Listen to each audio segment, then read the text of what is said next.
Welcome to Monster Territory, everybody. Brought to you by the Foul Territory Network. And I got a tweet right over here that it's pretty much all I got to say about tonight. Let's read it together. It's not even the losing with this Red Sox team that fully gets to me. It's how they lose. Mistakes everywhere, lack of adjustments, pretty much always coming up short in one-run games. Lifeless. A team that tries to get by on ability, but doesn't have a plan and can't adapt. It's been this way all year. It hasn't changed. Nothing's different. This is the Red Sox. I was on Foul Territory yesterday, and, I think I pretty much said everything there, where this team, this organization, they are trying to be the driveline darlings, right? They are trying to show everyone that, they can get by with ability, that, they can get by with having, one of the highest exit velocities on average in Major League Baseball, that, they can have athleticism. They think they can get by on that, but we see time and time again, this team doesn't make the necessary adjustments, whether that's with the pitching, especially the starting pitching, besides Garrett Crochet, with the offense, right? You look at the Red Sox this year. They have the most swings in Major League Baseball this year, and they rank near the top in strikeouts. Sure, they do rank in the top half of MLB when it comes to WRC plus and just overall offense, but it's so inconsistent. Now, sure, they put a few runs on the board tonight, but when you see this Yankee team just go to town on them today like they did, you can't help but think this Yankee team just outclassed them tonight, right? This was a team that was in the World Series last year. This Yankee team as well, they're very big on the analytics as well, both within the pitching department, both offensively. Remember a couple of years ago, everyone was getting onto the Yankees, right, about how they were just so obsessed with the analytics. Well, they're a team that, they are using those things, but they've learned, I think, how to use them properly and win games. And the Red Sox, they're not that, right? This Yankee team, they just outclassed the Red Sox tonight. I'm going to be honest, coming into tonight, I was very close to losing faith in this team. I'm not ready to give up just yet, but I'm getting extremely close. It's hard to find some faith, right? You look at the Mets last year. They fell to 24-35, but they got themselves going after that. They won 11 of 15. But the one thing with that Mets team last year, they got to the NLCS. They had good starting pitching. You got to remember, they had Manaea, Severino, Quintana, Peterson, McGill. They stepped up in the second half for them. So they had starting pitching. They had that base. Look at the Astros. They were 12-24 last year. Then they won 10 of 15. Difference with the Astros, they had very good starting pitching. Valdez, Brown, Blanco in the first half last year, and then they ended up getting Kikuchi in the second half that really bolstered that rotation. Look at the Tigers, right? They were sellers at the deadline. They traded away Jack Flaherty, and they were this close to getting to the American League Championship Series. If they had Flaherty, I think you see a different result there. They were 47-50 in the first half. They went 39-26 in the second half, but the difference with the Tigers, just like the Mets, just like the Astros, they had good pitching, right? You had Tarek Skubal, the Cy Young winner. You had good arms in that bullpen, right? I mean, they really ran like a kind of the out-of-the-box pitching staff last year. They were doing all these crazy things. They had the chaos pitching staff. But they had good arms, and they had good game plans, right? These teams had starting pitching. They had good game plans. They made the adjustments along the way. I mean, you can look at the Tigers last year themselves. They made adjustments, right? Sure. Probably got, they got some guys healthy as well. That probably helped. But this Red Sox team, they just don't show you that ability to be able to do the small things well. And I keep thinking back to Jim Rice back in spring training when whoever that was within the organization saying, hey, he was talking to a young player, right, that asked him for advice, but you got someone there, whoever the heck that was, telling Jim Rice, oh, that's not how we do things here. All right. All right, you're gonna tell a legend like Jim Rice to zip his lips because you are, I guess, you're smarter than him, even though the guy had an incredible career. And look where the Red Sox are at now. Sure, I think they're second or third overall when it comes to exit velocity. That's great, right? But they get beat by fastballs a lot. They don't make the adjustments at the plate. Jim, I've said it before. I think Jim Rice, he's laughing his way to the bank. I'm sure he doesn't like it that the Red Sox are losing, but it's kind of funny, and that's where I think this is an organizational problem. I don't think it's talent. You have the talent here, all right? We saw this before Alex Bregman went down. You saw an inconsistent offense, right? Tristan Casas was having a tough time, right? Guys were very up and down in that lineup even before Bregman went down. Then you look at the starting pitching, right? Andrew Bailey, where's Andrew Bailey? What's going on here? This guy was he was the talk of the town last year. And, and the Red Sox, granted, they had great starting pitching. But, again, you get back to when Andrew Bailey last year, he's saying, yeah, we got to use our strengths, right? Whatever we do well, that's what we need to lean into. Kind of think over time, maybe teams started to figure them out a little bit.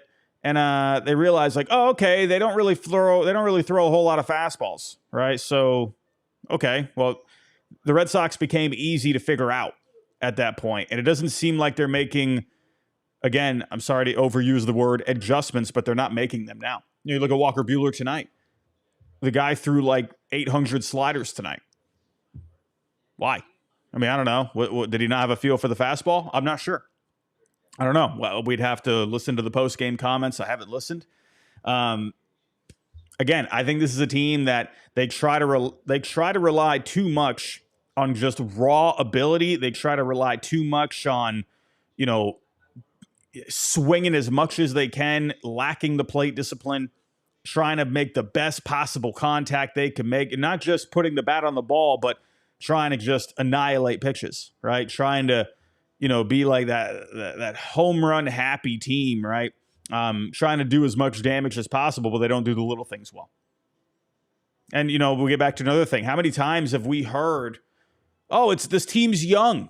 They're a young team. It's, they got to make these adjustments. Well, yeah, Marcelo Meyer, he did have an error tonight, but first career home run tonight.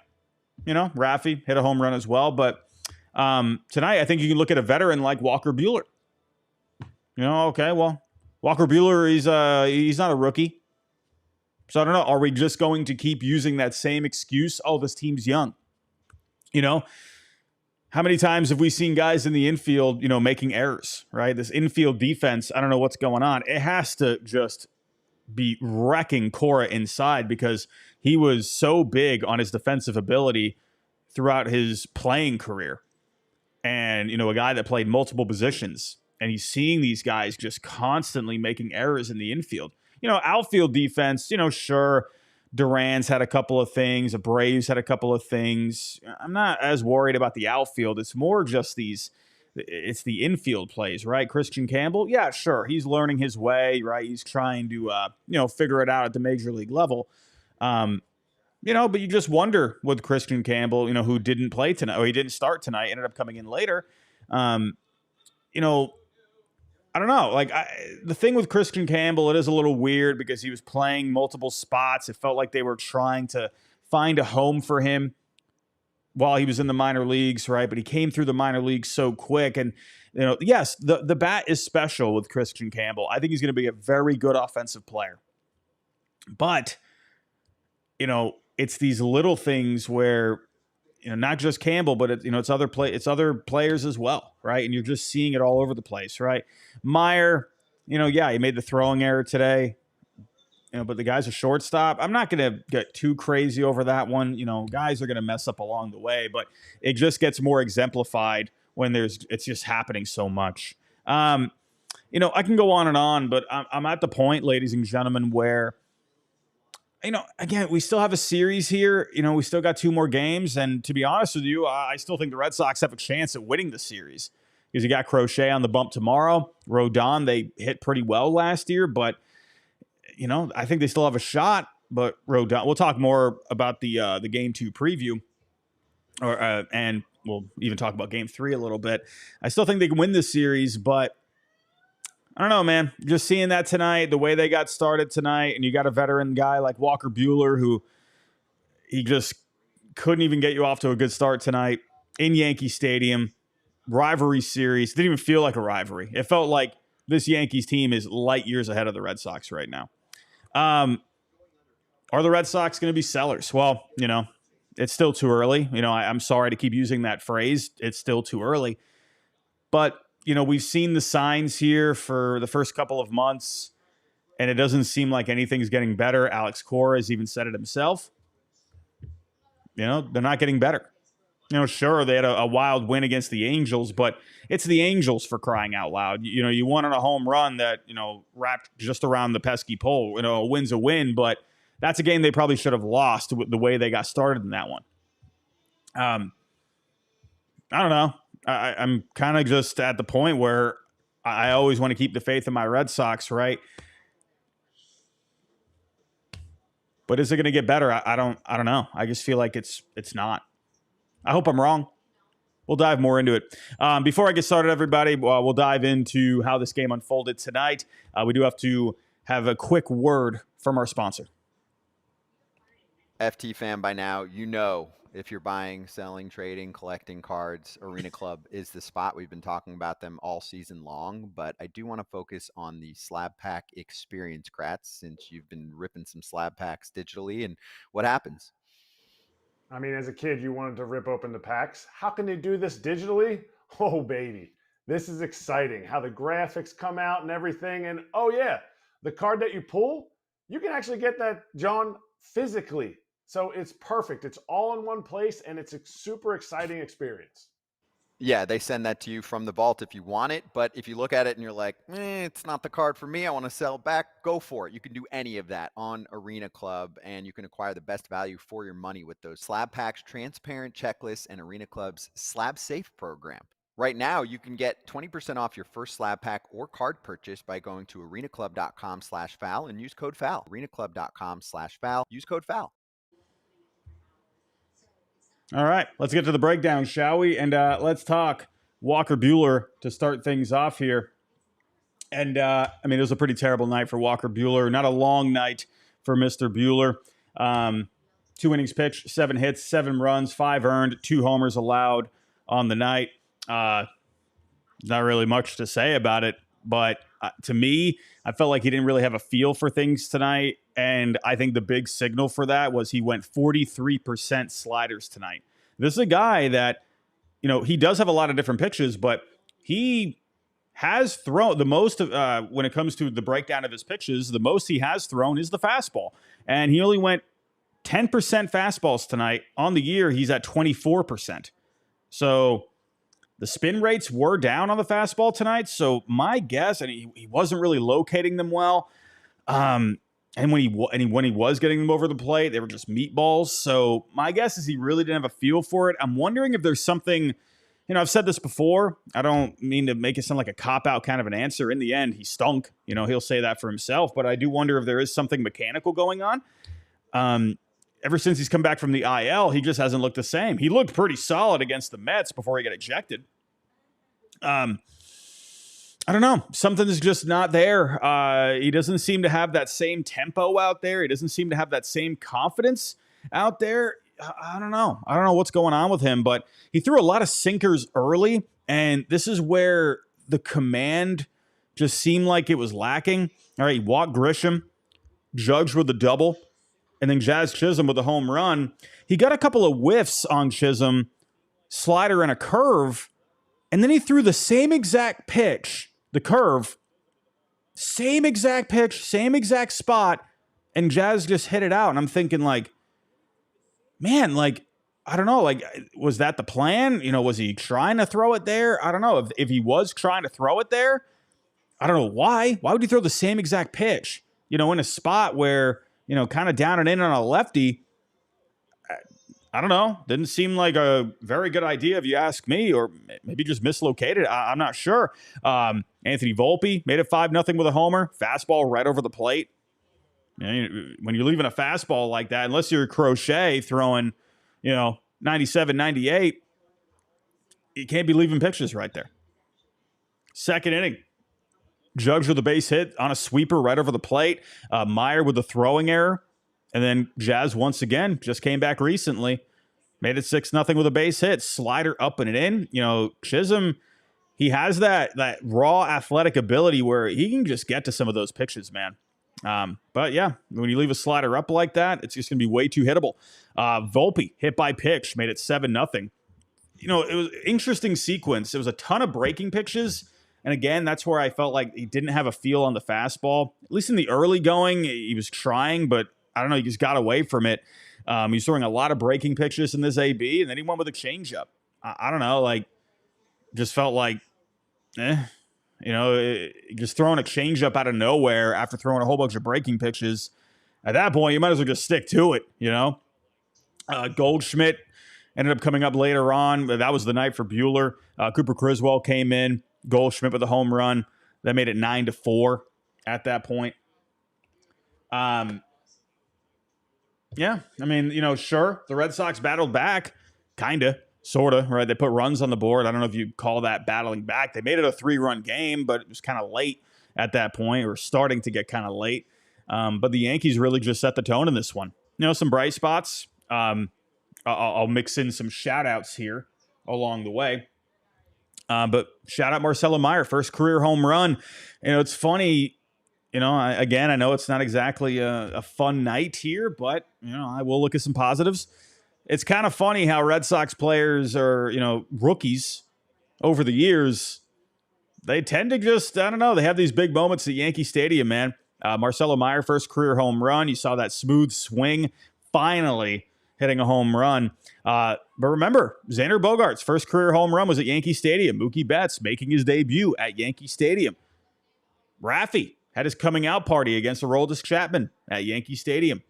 So you just wonder, man, why not just bring up Roman Anthony at this point? You know what I mean? Like, I felt like it should have happened yesterday. I was waiting for some kind of a tweet for Roman to come up.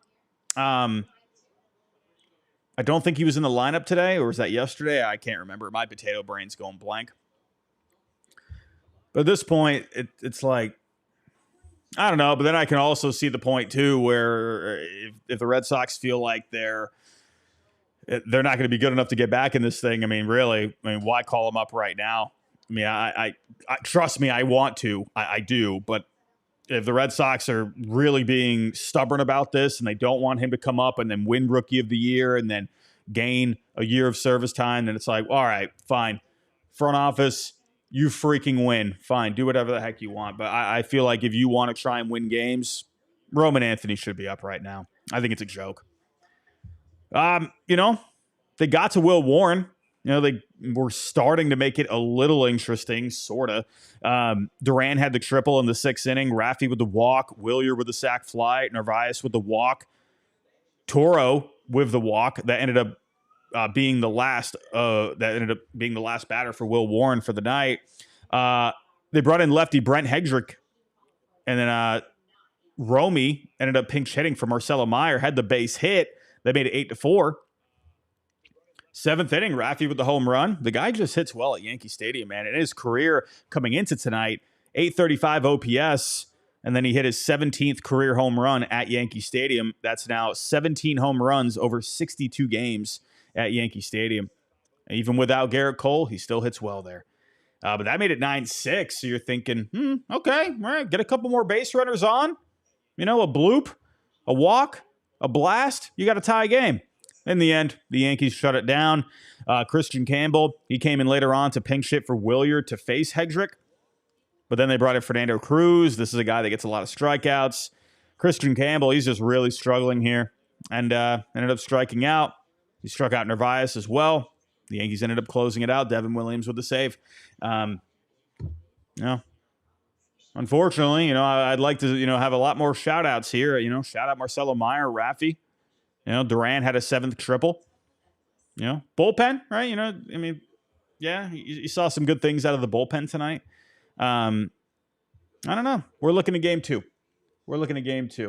And let's take a look-see. And hold on a second. Why is that not working? My buttons just never want to work, ladies and gentlemen. My buttons never want to work. Let's take a look here.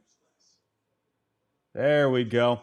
All right, well, Crochet on the bump, right? So you absolutely have a chance to tie the series up 1-1 tomorrow. You're going up against Yarbrough. He's had a decent year. The FIP is higher than the ERA. I really wish they would put the FIP here on the screen. Sorry to sound like a nerd, but I think it does tell a lot of the story. If we go to Yarbrough, I'll pull him up here. We'll look a little deeper instead of just looking at ERA. He's got a 4.22 on the FIP. He is home run prone. So we'll see if, hey, right, the Red Sox, hey, like I've said, they try to be the driveline darlings. Well, here you go. This guy's giving up some meatballs this year. There you go. Go feast. Go have yourself a day, right? We take a look at some of the experience here. You've had a lot of experience against Ryan Yarbrough. Devers, not a whole lot of success, but 27 ABs, does have a home run against him. In fact, he's the only one that has a home run against Yarbrough. Romy, he's had a couple of ABs. He's got a base hit. Toro's had a few ABs. There's not really a whole. You've seen guys that you've had guys that have gone up against him, but it's not a ton of experience, right, when you're looking at in terms of at-bats, right? But a lot of guys have seen him, so I wonder if that could come into play. And then, with Crochet, if you're looking at it from the Yankee point of view, sure, Goldschmidt, he's seen him a few times. Judge, he's got a base hit off of him. Bellinger has a home run against him in 2 ABs. We'll see. All right, but Crochet, it stinks that every 5th day, this seems to be the only chance you have at winning a game. All right, I wish we'd get some of these other starters to, really stepping up, but Crochet seems to be the only guy at this point. He's had a phenomenal year. We'll see what he can do tomorrow. We'll see what he can do. But let's get to the last topic of the night. Let's get to the last topic. Should the Red Sox become sellers? I think you still have to wait, like I said in the intro. Still a lot of time left here. Well, no, I wouldn't say a lot of time, right? Well, if you still got yourself, I think, a good couple of weeks to really determine if that's the road you're going. However, if they really start sliding here over the next week or so, then that's probably going to be evident at that point. But if they keep doing this back and forth thing, where they're 4, 5, 3 games under 500, in a couple weeks' time, I think the writing is on the wall at that point. We'll see. But if we're taking a look here, again, if the Red Sox become sellers, I hate talking about this, right? I'm not a fan of talking about this, after the first game of a series, but that's kind of how it felt tonight. It's how it felt. But if we're looking at the Red Sox payroll, if we're looking at some obvious candidates, I think you're looking at Aroldis Chapman.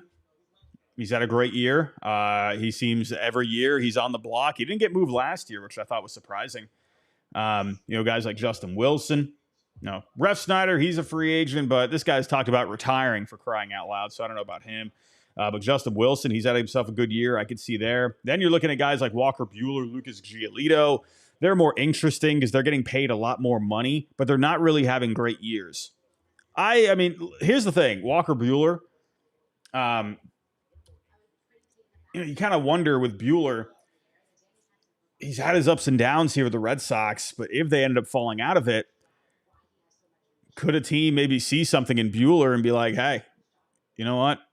We think we can get this guy on track and he can be good for us in the second half. I've seen people, recommend maybe just sending him back to the Dodgers.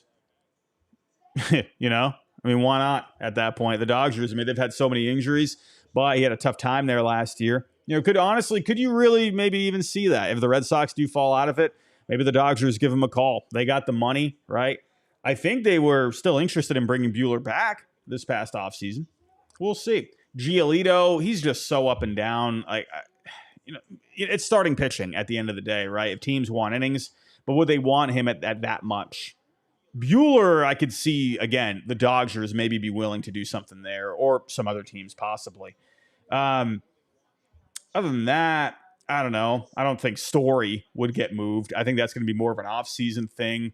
Or do they just DFA him? If they fall out of it, I mean, do they just honestly cut ties at that point? Then you really start to get interesting, where the two hot names, as well, the one hot name, but then there's another one, Jaron Duran, and then Will Bright. I do wonder, Duran, that's going to be interesting, right?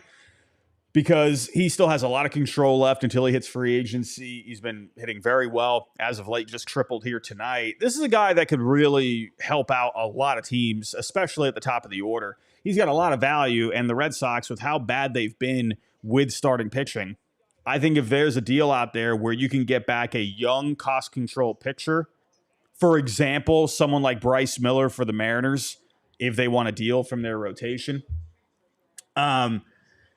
that's kind of where I'm looking. There's some other examples out there. I did just do a video on my main channel on some Jaron Duran trade proposals from Bleacher Report. Spoiler alert, they're all pretty terrible. Bleacher Report, they do use baseball trade values, but they sorry, I'm not trying to sound like I'm the smartest guy in the room, but they put together some pretty bad trades, and that's not even coming from a biased point of view. Just a lot of them didn't make sense. There was one, though, with the Mariners that I thought made a little bit of sense. But go watch that video. Let me know what you think about it. But with Duran, I mean, he definitely would bring some value to a lot of teams out there offensively. The Padres were the one team being linked to him. I don't know if they have the trade assets to get it done. Maybe they could get a third team involved. If they gave up Leo DeVries, then I think that could be interesting. But, I think the Red Sox would want young starting pitching in return. It's kind of where I'm at. So that's where I wonder if maybe you can get a third team involved. We'll see. But everyone, if you're watching this on Nesson, I do have to cut it off right there. We are partnered with Nesson now, everybody. So you can catch this on Nesson Nation. But I do have to end it right there. I'm going to stick here on YouTube if you are with me. So Nesson viewers, I'll talk to you next time. But for the YouTube people, thank you for joining me tonight. Really appreciate that. If you can, hit that like button for me. And if you are new, think about subscribing. We're trying to get to 4K by the All-Star break. We'll see if we can get there. But Duran, the Padres make sense. If I'm thinking of some other teams, I could see maybe the Guardians making some sense. The Royals, maybe. I came up with one idea. It's not a great one, but if the Royals were willing to maybe sell high on someone like Chris Bubick, who's in the rotation this year for the first time in a long time. He came from the bullpen last year. Would they be willing to sell high on him? I don't know. Probably not. But I could see the Royals, where their offense in the outfield is not very good. They did just bring up Jack Caglione, but he can DH, outfield, whatever it may be. And then the Guardians, I feel like they could use a bit of a boost in the lineup.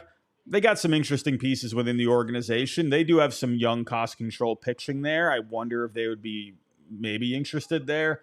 The Dodgers, Michael Conforto, he's been very bad this year so far. He has not been a good pickup. The Dodgers, right? Hey, they got a lot of young pieces within that organization. They got some young pitching. Granted, a lot of them are hurt, but they do have some good prospects. Maybe they would be interested, especially if they can keep him away from the Padres. I think that could be something. I do look at a team like the Pirates. It doesn't sound like a very fun idea at this point because the Pirates are out of it, but because he has the few years of control after this, and they are just struggling with offense, maybe that could be a bat that, could be one of the centerpieces of the lineup moving forward. And they have young pitching within the organization. Not Paul Skeens. I'm not saying Paul Skeens, right? Would they be willing to deal Bubba Chandler? Probably not. I don't see that happening. But never say never, right? Even someone like Mitch Keller, right? Maybe you could do something there where you send him back to the Red Sox and they can take his contract, throw some other pieces with him. I could see something like that. I think the Giants are interesting. I don't see them making a deal, but he could definitely be a guy that he would be very good defensively out there. And with Duran, he does use the Green Monster very well. So I wonder how his bat and his game offensively would translate to a more spacious park. But I could also see the scenario where he can get a lot of balls to drop in. So I don't know. I think the Giants do make some sense on paper, and they do have some young pieces within the organization. I don't think they would trade Bryce Eldridge. I think that's going to be their next power bat. They're still looking for a guy to hit over 30 home runs since Barry Bonds. I think Bryce Eldridge could be that guy at some point. But Duran, I think, would be an electric addition for this lineup. If we're looking at some other teams, I think the Astros could make some sense. I don't know if they would have the pitching. I've seen people out there suggest, maybe they would be willing to trade Hunter Brown. No, I don't think they're going to trade Hunter Brown. That's a young ace. You don't just trade guys like that. I know I mentioned Bubba Chandler, but even still, I don't think the Pirates would do that. I don't think the Astros would trade someone like Hunter Brown. They got some younger pieces within the organization. You could put Jose Altuve. Well, he is back at second base now, but if you wanted to, they did just call up Jacob Melton recently, but if you wanted to add something to this outfield, to this lineup, Duran, especially for with on the IL, he just went with a fractured hand, Yordan Alvarez. So who knows if he's going to be back. So I could see a scenario like that. Maybe. I don't know if the Astros would have the pieces to get it done. I've seen people mention the Phillies. I mean, that would be a lot of left-handed bats in that lineup. Brandon Marsh hasn't really done anything this year, but that would be a huge upgrade to the lineup. Brandon Marsh, I don't know what you do with him at that point. I guess he's off the bench or whatever. But you would automatically, you would take your number 9 hitter and turn him into a leadoff guy. So, yeah, Andrew in the chat, I agree. No chance Hunter Brown gets traded. I don't see that. You just don't do that. I don't see it. So Jaron Duran for the Phillies, I could see that. Bleacher Report proposed them trading Andrew Painter. There's no way. They're not going to trade Andrew Painter, just like the Astros wouldn't trade Hunter Brown, just like the Pirates probably not going to trade Bubba Chandler, Paul Skeens, obviously. I don't know if the Phillies would have the pieces to be able to get it done. And that's, again, where I look at the Mariners. But the only hang up here is they never want to deal from their rotation. I mean, that's been something with them over the last couple of off seasons. They don't want to trade any starting pitching. Could they be a little different about it? The offense has actually been pretty good with the Mariners this year. They've turned things around since last year. But they don't want to deal with these guys. And even, Bryce Miller, he hasn't been very good this year. That's where, I think the Red Sox would love to get, Brian Wu. But I don't think the Mariners are going to trade him. So that's where you could look at Bryce Miller, but again, he's not having a good year. He's got good stuff, but he still hasn't found a way to really strike guys out. He was a guy that had, right around 8 strikeouts per 9 the last couple of years. That's gone down this year. His command's gone down this year. Even the velo's down a little bit. So is Bryce Miller really that intriguing at this point? Jim is here. Ballcap Sports is here, ladies and gentlemen. Go subscribe. Let's go take a look-see. Mick Abel, the problem with him is the track record doesn't help him out, but he is having a pretty good year this year. Let's actually pull up the most recent numbers with Mick Abel. I kind of always forget about Mick Abel because it's kind of like out of sight, out of mind. Hasn't really done all that much. Now, he's had a couple of games here. He's looked pretty good. That could be. I still remember when I wanted the Red Sox to draft Mick Abel. Now, in the minors this year, 10 starts, over 10 strikeouts per 9. Still walking a lot of guys. 4 walks per 9. That's a lot better than what it was over the last few years. Still high, though. Not giving up home runs, so that's good. ERA is at a 2.21. FIP is at a 3.56. Sure, maybe. If we're looking at, let's put it together here, shall we? Let's put it together. Hold on a second. We gotta sign in here. Hold on a second. And we got a trade possibility here. Let's do it. Let's do the Red Sox. Let's do the Phillies. But here's the thing about the Phillies. They would have so many left-handed bats. So many. Now, Mick Abel has improved his value. up to 10. So, I don't know. Could you argue maybe that could be higher?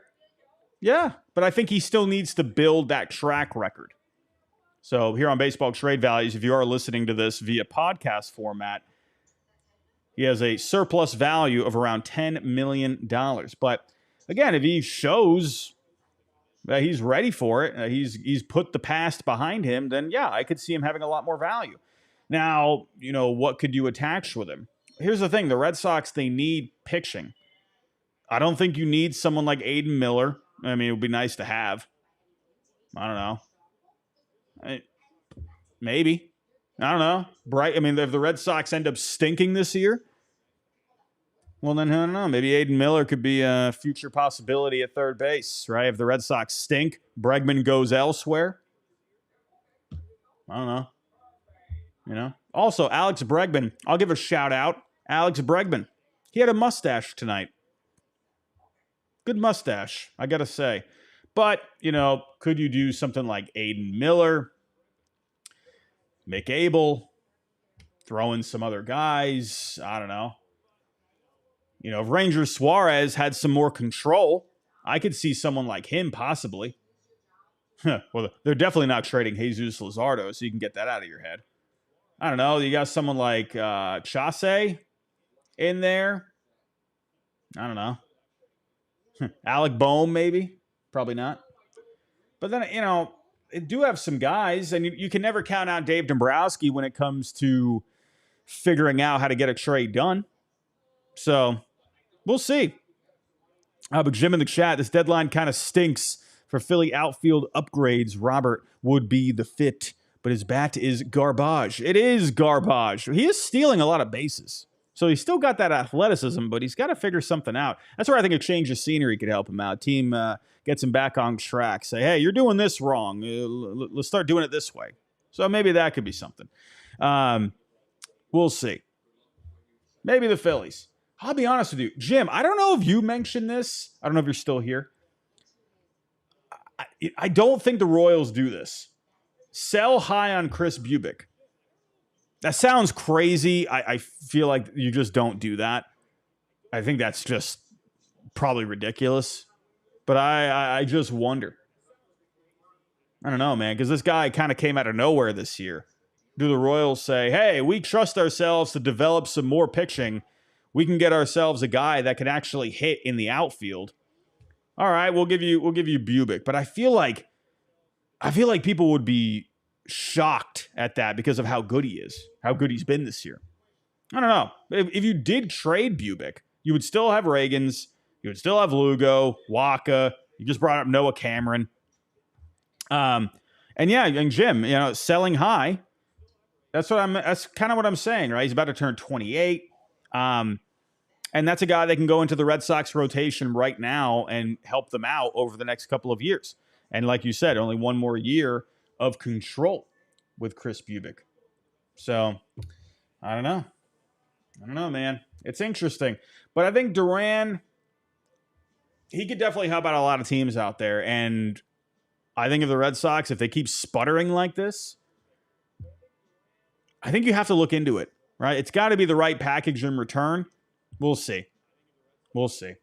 But everybody, I'm going to wrap it up right there. I probably missed someone as a possible trade candidate. I did mention Wilyer Abreu. I could see that too. If you're looking for more of a guy that can, give you some more power, then yeah, if a team's looking for that, I could maybe see that. We'll see.